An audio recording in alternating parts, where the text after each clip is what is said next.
ಈಗ ಮಾತಾಡ್ತಾ ಕೆಲವು ವಿಷಯಗಳು ಹೇಳಿದ್ವಿ, ಸಾವಯವ ಅಂತ ಮಾತಾಡ್ತಾ ಇದ್ವಿ. ಅದರ ಸಾವಯವ ಕೃಷಿದೇನೆ ನಾವು ಒಂದು ಸಣ್ಣ ಬ್ರ್ಯಾಂಡ್ ನರೇಟಿವ್ ಕ್ರಿಯೇಟ್ ಮಾಡಿದ್ದೀವಿ ನಮ್ಮ ಒಕ್ಕೂಟಕ್ಕೆ. ಅದರ ಹೆಸರು ನಾವು ಕೈತೋಟ ಅಂತ ಇಟ್ಟಿವಿ. ಯಾಕಂತಂದರೆ ಇದು ಒಂಥರ ತೀರಾ ವೈಯಕ್ತಿಕ, ಇದು ಕೊನೆಗೂ ಆ ಹೆಸರು ನಾನೇ ಇಟ್ಟೆ. ನಾನು ಎಲ್ಲರೂ ಕೇಳ್ತಾ ಇದ್ದೆ ಏನು ಹೆಸರಿಡೋಣ ಹೇಳಿ, ಏನು ಹೆಸರು, ಯಾರೂ ಇಲ್ಲ. ಬಟ್ ನನಗೇನಾಯಿತು, ನಾವು ಒಂದು ಚರ್ಚೆ ಮಾಡ್ತಾ ಇದ್ದಾಗ ಒಬ್ಬರು ತುಂಬ ಸೀನಿಯರ್ ಫಾರ್ಮರ್ ಹೇಳಿದ್ರು, ಹಿತ್ತಲ್ಗಳು ಮಾಯ ಆಗ್ತಾ ಇವೆ ಅಂತ. ಸೊ ಅದು ನನಗೆ, ನಾವು ತುಂಬ ಯೋಚನೆ ಮಾಡಿದ್ವಿ. ಅದಾದಮೇಲೆ ತುಂಬ ಮಾತುಕತೆ ಆಯಿತು, ತುಂಬ ಡೆಲಿಬ್ರೇಟ್ ಮಾಡಿದ್ವಿ ಅದರ ಬಗ್ಗೆ. ಹೌದಲ್ವಾ, ಹಿತ್ತಲ್ಗಳು ಮಾಯ ಆಗ್ತಾ ಇದೆ ಹಳ್ಳಿಗಳಲ್ಲಿ ಅನ್ನೋದು ಎಷ್ಟು ಸತ್ಯ ಆಗಿದೆ ಇವತ್ತು. ಈಗ ನಮ್ಮಲ್ಲೇ ನೋಡಿದ್ರೆ ಹೆಣ್ಮಕ್ಳಿಗಾಗಲಿ ಜಾಗ ಇರಲ್ಲ, ಟೈಮ್ ಇರಲ್ಲ. ಬಾವಿಗಳು ಮಾಯ ಆಗ್ತಾ ಇವೆ. ಹಿತ್ತಲು ಅಂತಂದರೆ ನಮಗೆಲ್ಲ, ನಾವು ಚಿಕ್ಕವರಿದ್ದಾಗ ನಮ್ಮ ತಲೆಯಲ್ಲಿ ಹಿತ್ತಲು ಅಂದರೆ ಐಡಿಯಾ ಇದ್ದಿದ್ದೇನೆಂದರೆ ಒಂದು ಬಾವಿ, ಒಂದು ನುಗ್ಗೆ ಮರ, ಮನೆಗೆ ಬೇಕಾಗಿರೋವಂಥ ಏನೇನು ತರಕಾರಿ ಸೊಪ್ಪು ಎಲ್ಲನೂ ಅಲ್ಲೇ ಬೆಳೆಯೋದು. ಯಾರೂ ಯಾವುದನ್ನು ಹೊರಗಡೆಯಿಂದ ತೊಗೋತಾ ಇರಲಿಲ್ಲ ಯಾವ ಮನೇಲೂ. ಸೊ ಈ ಮಾಯವಾಗ್ತಿರೋ ಹಿತ್ತಲನ್ನ ನಾವು ಹೇಗೆ ವಾಪಸ್ ತರೋಕ್ಕಾಗುತ್ತೆ? ನಮ್ಮ ಹೆಣ್ಮಕ್ಳು ಹಿತ್ತಲು ಜಾಗ ಸಿಗುತ್ತಾ ಅವ್ರ ಮನೆಗಳಲ್ಲಿ ಅನ್ನೋದೊಂದು ಪ್ರಶ್ನೆ ಬರ್ತಿದ್ದಾಗ, ಸರಿ ಸ್ಟಾರ್ಟ್ ಮಾಡೇ ಬಿಡೋಣ ನಾವು ಅದನ್ನು. ಈಗ ಇಂಗ್ಲೀಷಲ್ಲಿ ಕಮ್ಯುನಿಟಿ ಫಾರ್ಮಿಂಗ್ ಅಥವಾ ಕಲೆಕ್ಟಿವ್ ಫಾರ್ಮಿಂಗ್ ಅಂತ ಹೇಳ್ತಾರೆ ಇದನ್ನು. ಸೊ ನಾವು ಒಂದು ಕಮ್ಯುನಿಟಿ ಫಾರ್ಮಿಂಗ್ ಫಾರ್ಮ್ಯಾಟಲ್ಲಿ ಸೇಮ್ ಹಿತ್ತಲನ್ನು ನಾವು ರೀಕ್ರಿಯೇಟ್ ಮಾಡ್ತಾಯಿದ್ದೀವಿ. ಸೊ ನಮ್ಮ ಕೈತೋಟಗಳು ಇವಾಗ 2 ಕೈತೋಟ ಆಗಿದೆ, 3ನೇದು ರೆಡಿ ಮಾಡ್ತಾ ಇದ್ದೀವಿ ನಾವು. ನಮ್ಮ ಕೈತೋಟದೊಳಗೆ ಬಂದರೆ ನೀವು at any point in time ನೀವು ಒಂದು 20ರಿಂದ 25 ತರಕಾರಿಗಳು ನೋಡ್ತೀರಾ, ಸೀಸ್ನಲ್ ವೆಜಿಟೇಬಲ್ಸು. ಅದಲ್ಲದೆ ಹರ್ಬ್ಸ್ ಇರುತ್ತೆ, ಸಣ್ಣ ಮರಗಳಿರುತ್ತೆ, ಮತ್ತು ಬೇಗ ಹಣ್ಣಾಗೋವಂಥ ಮರಗಳಿರುತ್ತೆ, ಶ್ರಬ್ಸ್ ಇರುತ್ತೆ, ಹರ್ಬ್ಸ್ ಇರುತ್ತೆ, ಮತ್ತು ಈ ಇದರ ಟ್ಯೂಬರ್ ವೆರೈಟಿಗಳು, ಗೆಣಸು ವೆರೈಟಿಗಳು ಸುಮಾರು ಇರುತ್ತೆ. ಒಂದು 5-6 ಗೆಣಸು ವೆರೈಟಿಗಳು ಹಾಕ್ತೀವಿ ನಾವು. ಸೊ ಇದೇನಂತಂದರೆ ನಾವು ಹಿತ್ತಲನ್ನು ಒಂದು ಸ್ವಲ್ಪ ಮ್ಯಾಗ್ನಿಫೈ ಮಾಡಿ ಅದರ ಕಥೆನ ನಮ್ಮ ಕೈತೋಟದ ಮೂಲಕ ನಾವು ವಾಪಸ್ ಆ ನೆನಪುಗಳು ಫಸ್ಟು, ಜೊತೆಗೆ ಅದನ್ನು ನಾವು CSA ಅಂತ ಹೇಳ್ತೀವಿ ಇಂಗ್ಲೀಷಲ್ಲಿ, ಕಮ್ಯುನಿಟಿ ಸಪೋರ್ಟೆಡ್ ಅಗ್ರಿಕಲ್ಚರ್ ಅಂತ ಅಂದ್ಬಿಟ್ಟು. ಸೊ ನಮಗೆ ಅದನ್ನು ಪೂರ್ತಿ ಫಂಡ್ ಮಾಡಿ ಸಪೋರ್ಟ್ ಮಾಡ್ತಾ ಇರೋದು ಗ್ರಾಹಕರೇನೆ ಇಲ್ಲಿ. ಸೊ ನಾವು ಎಲ್ಲೂ ಯಾವುದೂ ಗ್ರ್ಯಾಂಟೂ ತೊಗೊಳ್ಳೋ ಅಂಥ ಅವಶ್ಯಕತೆ ಬರ್ತಾ ಇರಲಿಲ್ಲ. ಸೊ ಇದು ಒಂದು ಸ್ವಲ್ಪ ಅದ್ಭುತವಾಗಿ ನಡೀತಾ ಇರೋ ಒಂದು ವಿಷಯ. ಅದರಲ್ಲಿ ನಮ್ಮ ಜೊತೆಗೆ ನಿಂತ್ಕೊಂಡು ಅದನ್ನು ಸಪೋರ್ಟ್ ಮಾಡಿರೋ ಸಂಘಗಳು ಮತ್ತು ಸಂಸ್ಥೆಗಳು ಸುಮಾರಿದ್ದಾರೆ. ಅದರಲ್ಲಿ ನಮಗೆ ಅದನ್ನು ಡಾಕ್ಯುಮೆಂಟ್ ಮಾಡಿ ಅದರದ್ದೊಂದು ಪ್ಲೇ ಬುಕ್ ಮಾಡಿದಂಥ ಸಂಸ್ಥೆ ನಮ್ಮ ಕ್ವಿಕ್ಸ್ಯಾಂಡ್ ತಂಡ.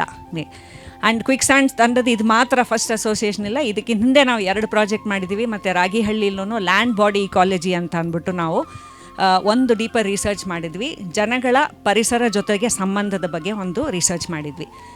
ಅದರಲ್ಲೂ ನಮ್ಮಲ್ಲಿ ಸುಮಾರು ಜನ, ನಮ್ಮ ಕರಿಯಪ್ಪನದೊಡ್ಡಿ, ಉಜ್ನಪ್ಪನದೊಡ್ಡಿಯಿಂದ ಲೇಡೀಸು ಸುಮಾರು ಅದೇ ಸರ್ ಹೇಳ್ತಾ ಇದ್ರಲ್ಲ, ಇಂಟರ್ನ್ಯಾಷನಲ್ ಡೆಲಿಗೇಟ್ಸ್ ಜೊತೆಗೆ ಇಂಟ್ರಾಕ್ಷನ್ಸ್ ಆಯಿತು. ಸೊ ನಮ್ಮ ಥರನೇ ಬೇರೆ ಕಡೆ, ಬೇರೆ ಪ್ರದೇಶಗಳಲ್ಲಿ, ಬೇರೆ ದೇಶಗಳಲ್ಲಿ ಇರೋವಂಥ ಜನಗಳು ಏನೇನು ಅನುಭವಿಸ್ತಾ ಇದ್ದಾರೆ ಅನ್ನೋದನ್ನ ತಿಳ್ಕೊಳ್ಳೋ ಅಂಥ ಅವ್ರಿಗೊಂದು ಅವಕಾಶ ಸಿಕ್ತು.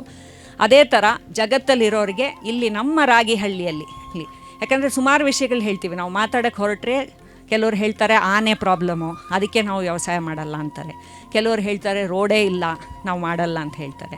ಕೆಲವ್ರು ಹೇಳ್ತಾರೆ ಜಮೀನೇ ಇಲ್ಲ, ಇಲ್ಲಿ ನಾವು ಏನೇ ಮಾಡೋಕ್ಕೆ ಹೋದರೂ ಫಾರೆಸ್ಟ್ ಡಿಪಾರ್ಟ್ಮೆಂಟ್ ಅವ್ರು ನಮ್ಮದು ಅಂತಾರೆ, ಅಥವಾ ಇಲ್ಲಿ ನಮಗೆ ಸಮಸ್ಯೆ ಇದೆ ಅಂತ ಅಂತಾರೆ.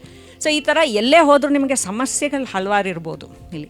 ಅದನ್ನು ನಾವು ಹಂಚ್ಕೊಂಡಾಗ, ಬೇರೆಯವ್ರ ಜೊತೆಗೆ ಹಂಚ್ಕೊಂಡಾಗ ಆ್ಯಂಡ್ ಬೇರೆಯವ್ರ ಸಮಸ್ಯೆನ ನಾವು ಕೇಳಿದಾಗ ನಮಗೆ ಅನಿಸುತ್ತೆ, ಓಕೆ ಇಲ್ಲ ಖುಷಿ ಏನಲ್ಲ, ಎಲ್ರಿಗೂ ಸಮಸ್ಯೆ ಇದೆ ಅಂತಲ್ಲ, ಆದರೆ ಜೊತೆಗೆ ಹಿಂಗೆ ಹಂಚ್ಕೋತಾ ಇದ್ದರೆ ಹೋಗ್ತಾ ಪರಿಹಾರನೂ ನಾವು ಜೊತೆಗೆ ಕಂಡ್ಕೋಬೋದು. ಸೊ ಇದರಲ್ಲಿ ನಮ್ಮ ಜೊತೆಗೆ ಸುಮಾರು 7-8 ವರ್ಷದಿಂದ ಜೊತೆಗಿರೋ ಕ್ವಿಕ್ಸ್ಯಾಂಡ್ ತಂಡನ ನಾನು ವೇದಿಕೆ ಮೇಲೆ ಕರಿತೀನಿ.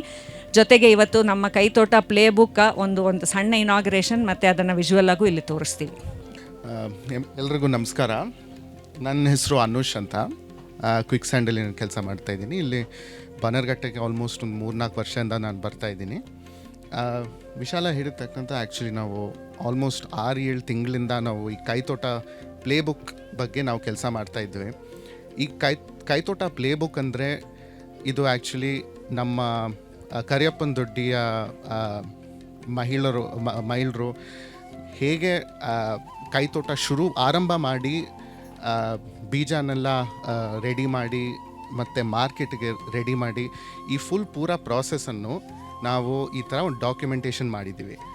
6-7 ತಿಂಗಳಿಂದ ಇವ್ರ ಹಿಂದೆ ಹೋಗಿ ಇಂಟರ್ವ್ಯೂ ಮಾಡಿ, ರೆಕಾರ್ಡ್ ಮಾಡಿ, ಇದೆಲ್ಲ ಮಾಡಿ ಅವರ ಅನುಭವ ಮತ್ತು ಅವ್ರ ಜ್ಞಾನನೆಲ್ಲ ಈ ಪುಸ್ತಕದಲ್ಲಿ ನಾವು ದಾಖಲಿಸ್ತೀವಿ.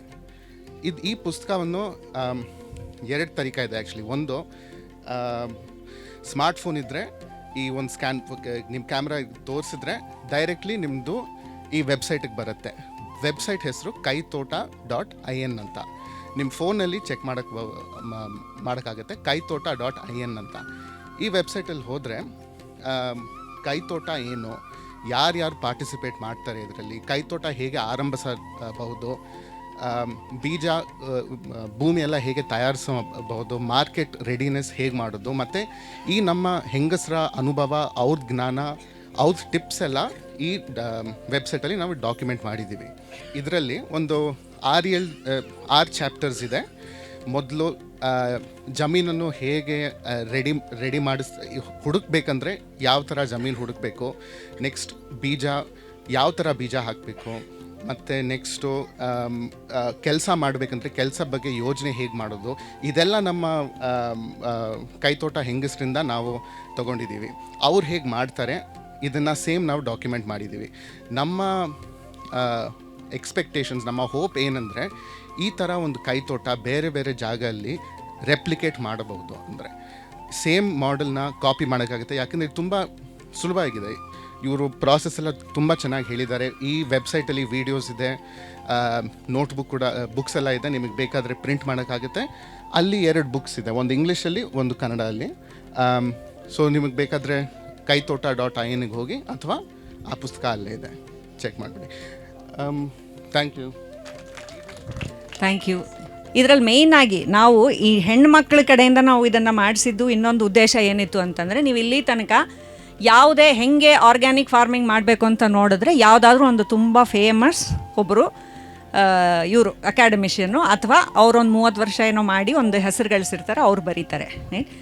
ನಮ್ಮ ರೈತರ ಕಡೆಯಿಂದ ಯಾವಾಗ ಬರವಣಿಗೆಗಳು ಅಥವಾ ಅವ್ರು ಹೇಳೋದು, ನಮ್ಮ ರೈತರಿಗೆ ಕೂತ್ಕೊಂಡು ಬರೆಯೋಷ್ಟು ಟೈಮ್ ಇರಲ್ಲ, ಕರೆಕ್ಟಾ? ಹಾಂ. ಸೊ ಈ ಥರ ಇಷ್ಟು ಮಾತಾಡಿದ್ರೆ ಸಾಕಲ್ವಾ? ಇವಾಗ ಇರೋ ಅಂಥ ನಮ್ಮ ಇದನ್ನು ಟೆಕ್ನಾಲಜಿನ ಯೂಸ್ ಮಾಡ್ಕೋತಾ ಇದ್ದೀವಿ. ಯೂಟ್ಯೂಬ್ ಇದೆ, ಎಷ್ಟು ಜನ ಇನ್ಸ್ಟಾಗ್ರಾಮ್ ಅಕೌಂಟ್ ಇಟ್ಕೊಂಡಿದ್ದೀರಾ ನೀವೆಲ್ಲ. ಸೊ ಅದನ್ನೆಲ್ಲ ನಾವು ಬಳಸ್ಕೊಂಡು, ಯೂಟ್ಯೂಬ್ ಅಂತ ಒಂದು ಮಾಧ್ಯಮ ಹೆಂಗೆ ಎಲ್ಲರನ್ನೂ ತಲುಪ್ತಾ ಇದೆ ಯೂಟ್ಯೂಬು, ಅದನ್ನು ಬಳಸ್ಕೊಂಡು ಮಾಡೋದಕ್ಕೆ, ಅದನ್ನು ಮಾಡೋ ಓಕೆ ನಮಗೆ ಉದ್ದೇಶ ಇದ್ರೂ ಮಾಡೋ ಸಾಮರ್ಥ್ಯ ಇರಬೇಕಲ್ಲ. ಅದಿದ್ದಿದ್ದು ಕ್ವಿಕ್ ಸ್ಯಾಂಡ್ ಅವ್ರು ನಮ್ಮ ಜೊತೆಗೆ ಇದ್ದಿದ್ದಕ್ಕೆ ತುಂಬ ಥ್ಯಾಂಕ್ಸ್. ಸೊ ಕ್ವಿಕ್ ಸ್ಯಾಂಡ್ ತಂಡವರೆಲ್ಲ ಪ್ಲೀಸ್ ನಿಂತ್ಕೊಳ್ಳಿ, ಒಂದು ಸಲ ಎಲ್ಲರೂ ಚಪ್ಪಾಳೆ ತಟ್ಟಿ ಅವರಿಗೆ.